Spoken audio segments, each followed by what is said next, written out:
ದೇವೇಗೌಡರ ಪತ್ನಿ 86ರ ಚೆನ್ನಮ್ಮರವರು ವಿಧಿವಶರಾಗಿದ್ದಾರೆ. ಇವತ್ತು ಹೊಳೆನರಸೀಪುರ ತಾಲೂಕಿನ ಶಾಲೆಗಳಿಗೆ ರಜೆಯನ್ನು ಘೋಷಿಸಲಾಗಿದೆ.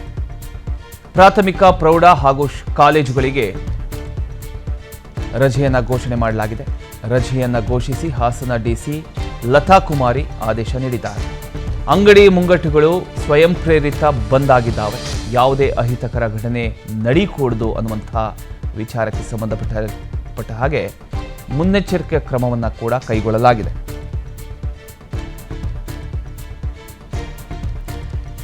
ಎಂಬತ್ತಾರು ವರ್ಷದ ಚೆನ್ನಮ್ಮ ದೇವೇಗೌಡ ಅವರ ಅಗಲಿಕೆ ದೇವೇಗೌಡರ ಕುಟುಂಬಕ್ಕೆ ಮಾತ್ರ ಅಲ್ಲ, ಅವರನ್ನು ಗೌರವಿಸುತ್ತಿದ್ದ ಸಾವಿರಾರು ಜನರಿಗೆ ನೋವನ್ನು ತಂದಿದೆ. ಇವತ್ತು ನಡೆಯಲಿರೋ ಅಂತಿಮ ದರ್ಶನ ಹಾಗೂ ಅಂತ್ಯಕ್ರಿಯೆಯಲ್ಲಿ ರಾಜ್ಯದ ವಿವಿಧ ಭಾಗಗಳಿಂದ ಸಾರ್ವಜನಿಕರು, ರಾಜಕೀಯ ನಾಯಕರು ಹಾಗೂ ಗಣ್ಯರು ಆಗಮಿಸತಕ್ಕಂಥ ಸಾಧ್ಯತೆ ಇರೋದ್ರಿಂದ ಹೊಳೆನರಸೀಪುರದಲ್ಲಿ ಭಾರೀ ಜನಸಂದಣಿ ನಿರೀಕ್ಷೆ ಮಾಡಲಾಗಿದೆ. ಈ ಹಿನ್ನೆಲೆಯಲ್ಲಿ ಹೊಳೆನರಸೀಪುರ ತಾಲೂಕಿನ ಎಲ್ಲ ಪ್ರಾಥಮಿಕ ಶಾಲೆಗಳಾಗಿರಬಹುದು, ಪ್ರೌಢಶಾಲೆಗಳಾಗಿರಬಹುದು ಹಾಗೂ ಕಾಲೇಜುಗಳಿಗೆ ಇವತ್ತು ರಜೆಯನ್ನು ಘೋಷಣೆ ಮಾಡಲಾಗಿದೆ. ಹಾಸನ ಜಿಲ್ಲಾಧಿಕಾರಿ ಲತಾ ಕುಮಾರಿ ಅವರು ಈ ಕುರಿತು ಅಧಿಕೃತ ಆದೇಶವನ್ನು ಹೊರಡಿಸಿದ್ದಾರೆ. ವಿದ್ಯಾರ್ಥಿಗಳು ಹಾಗೂ ಸಾರ್ವಜನಿಕರಿಗೆ ಯಾವುದೇ ರೀತಿಯ ಒಂದು ತೊಂದರೆ ಆಗಬಾರದು ಅನ್ನುವಂಥ ಉದ್ದೇಶದಿಂದ ಈ ಒಂದು ಕ್ರಮವನ್ನು ಕೈಗೊಳ್ಳಲಾಗಿದೆ. ಇನ್ನೊಂದು ಕಡೆ ಹೊಳೆನರಸೀಪುರ ಪಟ್ಟಣದಲ್ಲಿ ಹಲವಾರು ಅಂಗಡಿ ಮುಂಗಟ್ಟುಗಳು ಸ್ವಯಂ ಪ್ರೇರಿತವಾಗಿ ಬಂದ್ ಆಗಿದ್ದಾವೆ. ಚೆನ್ನಮ್ಮ ದೇವೇಗೌಡ ಅವರಿಗೆ ಗೌರವ ಸಲ್ಲಿಸತಕ್ಕಂಥ ಉದ್ದೇಶದಿಂದ ವ್ಯಾಪಾರಸ್ಥರು ತಮ್ಮ ವ್ಯಾಪಾರಗಳನ್ನು ಸ್ಥಗಿತಗೊಳಿಸಿ ಶ್ರದ್ಧಾಂಜಲಿ ಸಲ್ಲಿಸುತ್ತಿದ್ದಾರೆ. ಪಟ್ಟಣದಾದ್ಯಂತ ಇದೀಗ ಶೋಕದ ಒಂದು ವಾತಾವರಣ ನಿರ್ಮಾಣ ಆಗಿದೆ ಅಂತಲೇ ಹೇಳಬಹುದು. ಈಗಾಗಲೇ ಅಂತಿಮ ದರ್ಶನಕ್ಕೆ ಇಡಲಾಗಿದೆ. ಸಾಕಷ್ಟು ಜನ ಆ ಭಾಗದ ಜನರು ಆಗಮಿಸ್ತಿದ್ದಾರೆ, ಅಂತಿಮ ದರ್ಶನವನ್ನು ಪಡ್ಕೊಳ್ತಾ ಇದ್ದಾರೆ. ಅದರ ಒಂದು ದೃಶ್ಯವನ್ನು ನೀವು ಗಮನಿಸ್ತಾ ಇದ್ದೀರಿ. ಅದು ರೇವಣ್ಣ ಅವರ ನಿವಾಸದ ಮುಂದೆ ಈಗ ಅಂತಿಮ ದರ್ಶನಕ್ಕೆ ಎಲ್ಲ ರೀತಿಯ ವ್ಯವಸ್ಥೆಗಳನ್ನು ಮಾಡಲಾಗಿದೆ. ಚೆನ್ನಮ್ಮ ಅವರ ಪಾರ್ಥಿವ ಶರೀರ ರೇವಣ್ಣ ಅವರ ನಿವಾಸವನ್ನ ತಲುಪಿರುವಂತದ್ದು ಬೆಳಗ್ಗೆ 5 ಗಂಟೆಗೆ. 5 ಗಂಟೆಯಿಂದನೂ ಕೂಡ ಸಾರ್ವಜನಿಕರು ಅಂತಿಮ ದರ್ಶನವನ್ನ ಪಡ್ಕೊಳ್ತಿದ್ದಾರೆ. ತೋರಿಸ್ತೇನೆ, ನೇರವಾಗಿ ದೃಶ್ಯಗಳನ್ನು ತೋರಿಸ್ತೇನೆ. ಬೆಳಗ್ಗೆ 5 ಗಂಟೆಯಿಂದನೂ ಕೂಡ ಸಾರಥಿ ಸಾಲಿನಲ್ಲಿ ನಿಂತು ಹೊಳೆನರಸೀಪುರ ಪಟ್ಟಣದಲ್ಲಿರುವಂತಹ ರೇವಣ್ಣ ಅವರ ನಿವಾಸದ ಮುಂಭಾಗಕ್ಕೆ ಬಂದು ಎಲ್ಲರೂ ಕೂಡ ಅಂತಿಮ ದರ್ಶನವನ್ನ ತೆಗೆದುಕೊಳ್ತಾ ಇದ್ದಾರೆ. 11 ಗಂಟೆವರೆಗೂ ಕೂಡ ಅಂತಿಮ ದರ್ಶನಕ್ಕೆ ಅವಕಾಶ ಮಾಡಿಕೊಡಲಾಗಿದೆ. 11 ಗಂಟೆಯ ಬಳಿಕ ಇಲ್ಲಿಂದ ಪಾರ್ಥಿವ ಶರೀರವನ್ನ ಹರದನಹಳ್ಳಿಗೆ ತೆಗೆದುಕೊಂಡು ಹೋಗಲಾಗ್ತದೆ. ಹರದನಹಳ್ಳಿಯಲ್ಲಿ ಈಗಾಗಲೇ ಎಲ್ಲ ರೀತಿಯ ಸಿದ್ಧತೆಗಳನ್ನ ಅಂತ್ಯ ಸಂಸ್ಕಾರಕ್ಕಾಗಿ ಮಾಡಿಕೊಳ್ಳಲಾಗಿದೆ.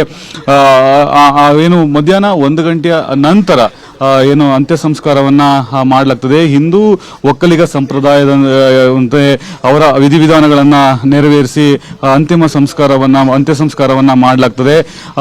ಈಗಾಗಲೇ ನಿಗದಿಯಾಗಿರುವಂತೆ ಸಿಎಂ ಡಿ ಕೆ ಶಿವಕುಮಾರ್ ಅವರು ಕೂಡ ಅಂತ್ಯ ಸಂಸ್ಕಾರದಲ್ಲಿ ಭಾಗಿಯಾಗ್ತಾರೆ.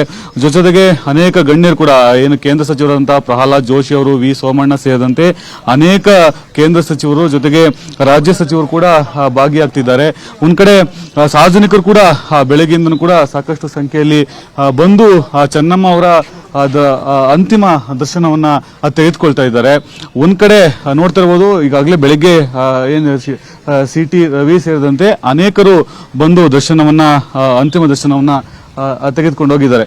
ನಾನು ಇಲ್ಲಿ ಮಾಜಿ ಶಾಸಕರಾದ ವಿಶ್ವನಾಥ್ ಅವ್ರನ್ನ ಮಾತಾಡ್ತೀನಿ. ಸರ್ ಹೇಳಿ ಸರ್, ಚೆನ್ನಮ್ಮ ಇಲ್ಲಿಲ್ಲ?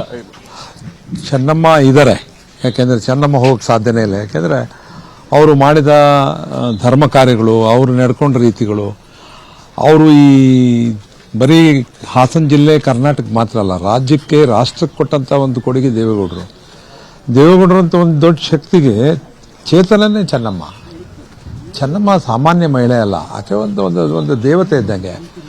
ನೋಡಿ, ಇಷ್ಟು ದೊಡ್ಡ ಅಧಿಕಾರ ಇದ್ರೂ ಕೂಡ ಒಂದೇ ಒಂದು ಅಹಂ ಇಲ್ಲ. ಎಂದೂ ಕೂಡ ಪ್ರಧಾನಮಂತ್ರಿ ಹೆಂಡತಿ, ಮುಖ್ಯಮಂತ್ರಿ ಹೆಂಡತಿ, ನಾನು ವಿರೋಧ ಪಕ್ಷ ಹೆಂಡತಿ ಅಥವಾ ಇಷ್ಟು ದೊಡ್ಡ ಶಕ್ತಿ ಇದೆ ಅಂತ ಅನ್ಕೊಂಡಿಲ್ಲ. ಅವ್ರ ಮಗ 2 ಸರಿ ಮುಖ್ಯಮಂತ್ರಿ, ಕೇಂದ್ರದ ಮಂತ್ರಿ, ರೇವಣ್ಣವರು ಪ್ರಭಾವಿ ಮಂತ್ರಿ. ಎಂದೂ ಕೂಡ ಅಹಂ ಇರಲಿಲ್ಲ. ಏನು ಈ ಜನಸಾಗರ ಬರ್ತಾ ಇದೀವಿ ಎಲ್ಲ ಅವ್ರ ಕೈ ತುತ್ತು ತಿಂದಿರೋರು, ನಾವೆಲ್ಲ ಅವ್ರ ಕೈ ತುತ್ತು ತಿಂದಿರೋರು. ಅವರು ಅಮರ, ಅವರು ಬದುಕಿದ್ದಾರೆ, ದೇಹ ಮಾತ್ರ ಇಲ್ಲ. ಅವರಿಗೆ ನಮ್ನೆಲ್ಲ ಶ್ರದ್ಧಾಂಜಲಿ. ಹಿಂದೆ ಶಕ್ತಿಯಾಗಿದ್ರು ಈ ದೇವೇಗೌಡರಿಗೆ ಒಬ್ಬರಿಗಲ್ರಿ, ಈ ಜಿಲ್ಲೆಗೆ ಶಕ್ತಿ ಅದು. ಇವತ್ತು ಈ ಜಿಲ್ಲೆಯ ಒಂದು ಶಕ್ತಿ ಇವತ್ತು ನಮ್ಮ ಕಣ್ಮುಂದೆ ಇಲ್ಲ. ಅದು ಸುಮ್ಮನೆ ಏನೋ ಇದಕ್ಕೆ ಹೇಳೋದಲ್ಲ, ನಾಯಕರು ಮಾಜಿ ಪ್ರಧಾನಿಯವರ ಶ್ರೀಮತಿಯವರು ಅಂತಲ್ಲ. ಚೆನ್ನಮ್ಮ ಚೆನ್ನಮ್ಮ ಚೆನ್ನಮ್ಮ, ಇನ್ನೊಂದು ಚೆನ್ನಮ್ಮ ಇಲ್ಲ. Thank you. ಪ್ರಮೋದ್ ಏನಂತಂದ್ರೆ, ಒಂದು ಈ ಸಾರ್ವಜನಿಕರು ಗಣ್ಯರು ಬೆಳಗ್ಗೆಯಿಂದನೂ ಕೂಡ ಚೆನ್ನಮ್ಮ ಅವರ ಅಂತಿಮ ದರ್ಶನವನ್ನು ತೆಗೆದುಕೊಳ್ತಾರೆ. ಮತ್ತೊಂದು ಕಡೆ ಹರದನಹಳ್ಳಿಯಲ್ಲಿ 1 ಗಂಟೆಯಿಂದ 4 ಗಂಟೆ ಒಳಗಡೆ ಅಂತ್ಯಕ್ರಿಯೆ ನಡೆಯುವಂತಹ ಸಾಧ್ಯತೆ ಇದ್ದು 11 ಗಂಟೆ ಸುಮಾರಿಗೆ ಇಲ್ಲಿಂದ ಪಾರ್ಥಿವ ಶರೀರವನ್ನು ತೆಗೆದುಕೊಂಡು ಹರದನಹಳ್ಳಿಗೆ ಹೋಗ್ತದೆ. ಒಂದ್ ಕಡೆ ಈಗಾಗಲೇ ಅಂತ್ಯ ಸಂಸ್ಕಾರಕ್ಕೆ ಬೇಕಾದಂತಹ ಎಲ್ಲ ಸಿದ್ಧತೆಗಳನ್ನ ಜಿಲ್ಲಾಡಳಿತ ಮತ್ತೆ ಪೊಲೀಸ್ ಇಲಾಖೆ ಜಂಟಿಯಾಗಿ ಮಾಡ್ಕೊಂಡಿರುವಂತದ್ದು. ಬರುವಂತ ಏನು ನಿರೀಕ್ಷೆ ಲಕ್ಷಕ್ಕೂ ಹೆಚ್ಚಿನ ಜನರು ಬರುವಂತ ನಿರೀಕ್ಷೆ ಇದೆ. ಆ ಹಿನ್ನೆಲೆಯಲ್ಲಿ ಬಂದಂತ ಜನರಿಗೆ ಪಾರ್ಕಿಂಗ್ ವ್ಯವಸ್ಥೆ ಎಲ್ಲ ಆಗಬೇಕು. ಜೊತೆಗೆ ಅಲ್ಲಿ ಏನು ಅಂತ್ಯಕ್ರಿಯೆ ನಡೆಯುವಂತ ಸ್ಥಳದಲ್ಲಿ ಬ್ಯಾರಿಕೇಡ್ಗಳಾಗಿರ್ಬೋದು, ಮ್ಯಾಟ್ಗಳಾಗಿರ್ಬೋದು, ಎಲ್ಲವೂ ಕೂಡ ಅಂತಿಮ ಹಂತದ ಸಿದ್ಧತೆಗಳನ್ನ ಮಾಡ್ಕೊಂಡಾಗಿದೆ. ಸದ್ಯ 1 ಗಂಟೆ ನಂತರ ಅಂತ್ಯಕ್ರಿಯೆ ನಡೆಯುವಂತ ಸಾಧ್ಯತೆ ಇರುವಂತದ್ದು. ಪ್ರಮೋದ್, ಈಗ ಸಂಚಾರ ಹಾಗೂ ಭದ್ರತೆಗೋಸ್ಕರ ಪೊಲೀಸ್ ಇಲಾಖೆ ಯಾವ ರೀತಿಯ ಒಂದು ವ್ಯವಸ್ಥೆಯನ್ನ ಮಾಡ್ಕೊಂಡಿದೆ? ಈಗ ಅಂಗಡಿ ಮುಂಗಟ್ಟುಗಳೆಲ್ಲ ಸ್ವಯಂ ಪ್ರೇರಿತವಾಗಿ ಅವರೇ ಮುಚ್ಚಿ ಈಗ ಇದಕ್ಕೆ ಒಂದು ಬೆಂಬಲ ಸೂಚಿಸ್ತಾ ಇದ್ದಾರೆ. ಒಟ್ಟಿನಲ್ಲಿ ನಾವು ಕೂಡ ಇದ್ದೀವಿ, ನಾವು ಕೂಡ ಬೆಂಬಲ ಸೂಚಿಸಬೇಕು ಅಂದರೆ ಜೊತೆಲಿ ಇರಬೇಕು ಅನ್ನುವಂಥ ದೃಷ್ಟಿಯಿಂದ ಈಗ ವ್ಯಾಪಾರಸ್ಥರೆಲ್ಲ ಏನು ಹೇಳ್ತಿದ್ದಾರೆ ಇದ್ರ ಬಗ್ಗೆ ಅಂತ? ಪ್ರಮೋದ್ ಏನಂತಂದ್ರೆ, ಒಂದು ನಿನ್ನೆ ಕೂಡ ನಿರ್ಧಾರ ಮಾಡಿದ್ರು. ಹೊಳೆನರಸೀಪುರ ಪಟ್ಟಣದ ವರ್ತಕರ ಸಂಘದಿಂದ ಒಂದು ಘೋಷಣೆ ಮಾಡಿದ್ರು. ನಾವು ಚೆನ್ನಮ್ಮ ಅವರು ವಿಧಿವಶರಾದಂತಹ ಹಿನ್ನೆಲೆಯಲ್ಲಿ ಸ್ವಯಂ ಪ್ರೇರಿತವಾಗಿ ನಾವು ಬಂಧನ ಮಾಡುವ ಮೂಲಕ ಅವರಿಗೆ ನಾವು ಗೌರವ ಸಮರ್ಪಣೆ ಮಾಡ್ತೀವಿ, ನಾವು ಕೂಡ ಅಂತ್ಯಕ್ರಿಯೆಯಲ್ಲಿ ಭಾಗಿಯಾಗ್ತೀವಿ, ಅವರ ದರ್ಶನವನ್ನು ಪಡೆದುಕೊಳ್ತೀವಿ ಅಂತ ಹೇಳಿ ನಿನ್ನೆ ಸ್ವಯಂ ಪ್ರೇರಿತವಾಗಿ ಹೇಳಿದ್ರು. ಇವತ್ತು ಅದರಂತೆ ಸ್ವಯಂ ಪ್ರೇರಿತವಾಗಿ ಅಂಗಡಿ ಮುಂಗಟ್ಟುಗಳನ್ನ ಬಂದ್ ಮಾಡಲಾಗಿದೆ. ಮತ್ತೊಂದು ಕಡೆ ಅಂತ್ಯಕ್ರಿಯೆ ಸ್ಥಳಕ್ಕೆ ಬರುವಂತಹ ಜನರಿಗೆ ಯಾವುದೇ ರೀತಿಯ ಸಮಸ್ಯೆ ಆಗಬಾರ್ದು ಅನ್ನೋ ನಿಟ್ಟಿನಲ್ಲಿ ಜಿಲ್ಲಾಡಳಿತ ಸಾಕಷ್ಟು ಮುಂಜಾಗ್ರತಾ ಕ್ರಮಗಳನ್ನ ತೆಗೆದುಕೊಂಡಿದೆ. ಒಂದ್ ಕಡೆ ಏನು ಹಾಸನದಿಂದ ಮೈಸೂರು ಹೋಗುವಂತ ಮಾರ್ಗವನ್ನ ಬಂದ್ ಮಾಡಲಾಗಿದೆ, ಬದಲಿ ಮಾರ್ಗ ಸಂಚಾರ ವ್ಯವಸ್ಥೆಯನ್ನ ಘೋಷಣೆ ಮಾಡಿರುವಂತದ್ದು. ಮತ್ತೊಂದ್ ಕಡೆ ಹೊಳೆನರಸೀಪುರ ಮತ್ತೆ ಹಾಸನ ತಾಲೂಕಿನ ಎಲ್ಲ ಶಾಲಾ ಕಾಲೇಜುಗಳಿಗೆ ಕೂಡ ರಜೆಯನ್ನ ಘೋಷಣೆ ಮಾಡಲಾಗಿದೆ.